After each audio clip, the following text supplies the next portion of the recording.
revenue, lifetime value. The closer you can get to those kind of quantitative indicators, good. And then you can think through the other qualitative indicators, which is, of course, they're important. If there's a crisis in trust, in fact, in your brand, for whatever reason, your KPIs or core KPIs are not being affected, but, this is impacting, say, your recruiting.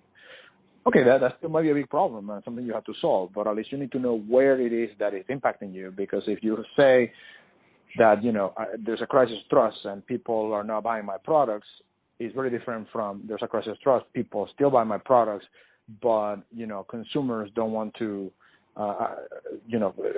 employees are leaving. That's very different, and I think you see that pretty often, right?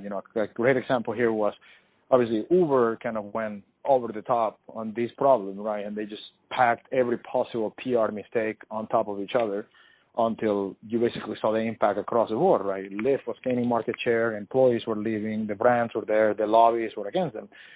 But in that interim, there were many cases in which, Uber was being fundamentally buffeted, in terms of as a brand, without actually suffering any repercussions to the bottom line. They were still growing. They were still taking market share. So there is a difference. There is a difference in which you could be suffering from issues around trust, and they might be impacted some parts of the business, and then you have to worry about tackling those.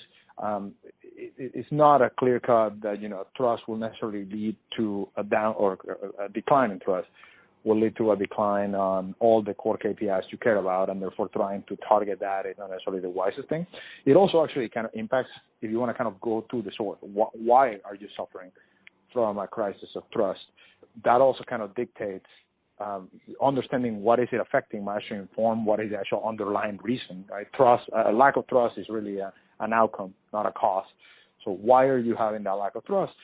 If you're having a lack of trust because you have poor employment practices, which let's say something that happened to someone like Walmart in many cases in the past, it's very different than if, you claim you have the lowest prices and you don't. That's a completely different type of trust problem that you need to resolve.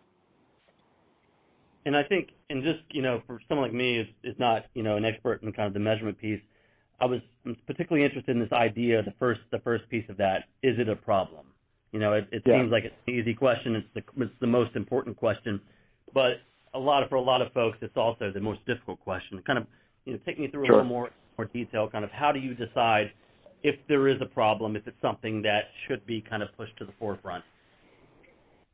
Sure. I mean, I think if this is kind of the first time that the organization is really starting to think through this question. They obviously don't have any history of measurement of what's happened before, and therefore they cannot see kind of patterns of growth or decline.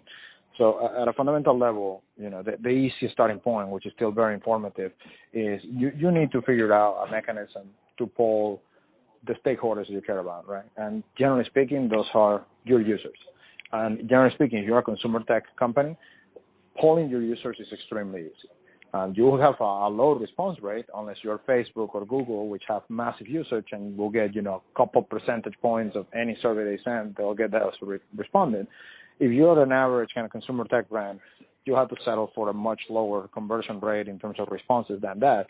But if you're any consumer tech brand worth its salt, you have millions of users. So you will reach a number of responses that is significant very rapidly.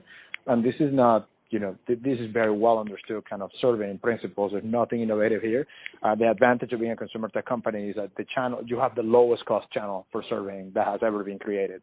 And so you can basically use your own platform, the fact that you have consumers' information to survey and understand trust. And it can be as, broad, though I don't think it's particularly predictive question of whether do you trust this brand.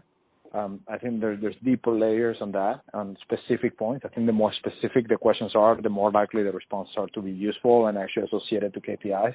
Like, do you trust this company on this is much more useful than you trust this company generically. So I would use that. I mean, I think that's the typical starting point. Use that. And then, I mean, this as a percentage of responses, you will have you want to sort of have a benchmark, and I guess to get a benchmark, you probably have to go, try to find information from other parties, and therefore you probably would like to enroll, a market research firm that will have some of those norms. But in the absence of that, I think, kind of